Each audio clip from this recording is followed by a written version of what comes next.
the links, I want them to be relative to the web page. So by saving it, I can make sure that everything is in the same directory on my hard drive, and it makes it easier to upload it all to the same directory on my web server. So I click on the icon here to save, and it's prompting me for a title. So let's give it a title. Let's say thank you for your order, and then click on OK. You get this pop-up window, and I'm going to save it in this folder here, website. It'll automatically call it the same file name as the title. I don't want that. I'm going to rename it. Now, you need to make sure that it's difficult for anybody who might be going to hack into your website to find your download page. I'll talk a bit more about this a bit later on, but be imaginative in what you name this page. Don't just simply call it download.html or thankyou.html, because that's just asking for trouble. It'll make it very easy for hackers to find your website, find your download page, and then steal your product. So what I usually do is just give it a random name, a random collection of letters and numbers. So just do that.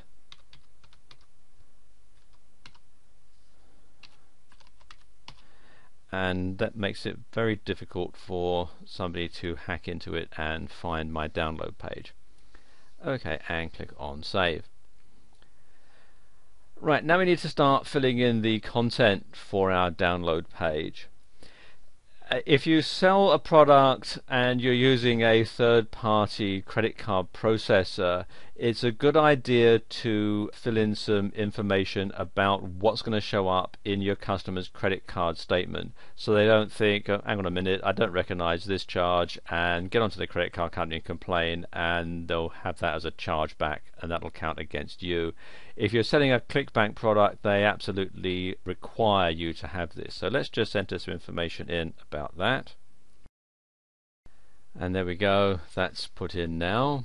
Next thing obviously is you want people to know what it is that they've bought. So I find the best way of doing that is to have a picture of what it is that they've just bought. So let's enter a graphic in here now.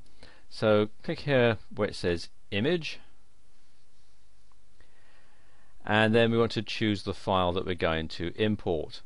And you can see it's an ebook that I'm going to sell here, and I've got the cover graphic here which says fantasticcover.jpg or fantasticcover.jpg.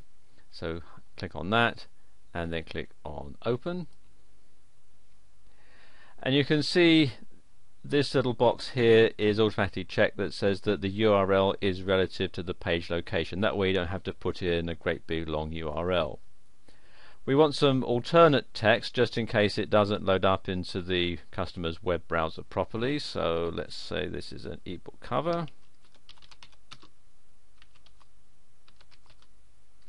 You can also do an advanced edit by clicking on here. You can show we want the height and width and so on, and the HTML attributes. If you're going to have a link to it, you can put it in here as well. I don't want that in this particular case, so just going to click on OK and then click on OK again. You can see here it's now showing the ebook. I actually want it in the middle, so I'm going to click on it there and then have it aligned center. You can also go into the source code and put in a center tag above and below if you want. Okay, now let's just put some spaces in. Now you need to have the link so that the person can download your product. So we're going to put that in here, and I'm going to put in the instructions. So right click here, and I'm going to make that quite large so people don't ignore it. So I'm now going to increase the font size, so I'm going to click a couple of times there, and then I'm going to link to the product, which is a zip file. So click here on link, and again choose file, and we want to have all files, and this is the one that I'm going to download, fantastic ebook.zip, or what I want the customer to download. So click on that and click on open, and none of this applies, so we'll just ignore all this and click on OK, and there you go, there is the download link.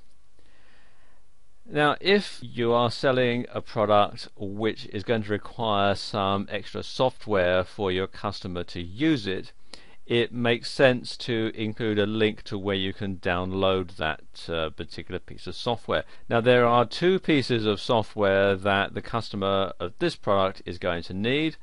One is Zip to unzip the file, and the other is Adobe Acrobat Reader to access the PDF file that's inside. So I'll put in a couple of links to those.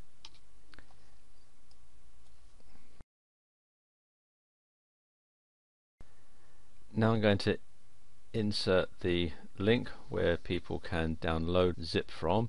Similar procedure, I'm going to click on the link tab, and I'm going to enter the complete URL into here now.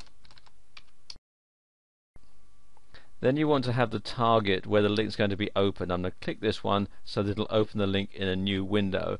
And you want to do this if you're going to take people away from your download page so that they don't get lost and then complain that they can't get back to it. So this will open a new window where they can download Zip. So we'll click on OK. And I'm going to do the same thing here for Adobe Acrobat Reader. So that's that done. Final thing you need to do is to have a link to your help desk, just in case your customers have problems downloading the file, or it doesn't unzip properly, or it gets corrupted or something like that, so they can get in touch with you easily. So again, similar thing, another link goes in here. There we are, now that's done. So now I need to save it again.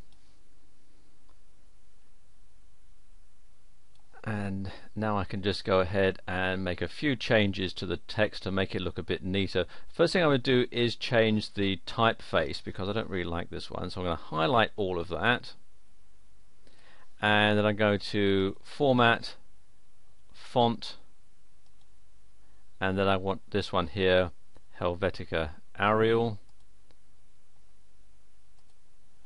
and there we go.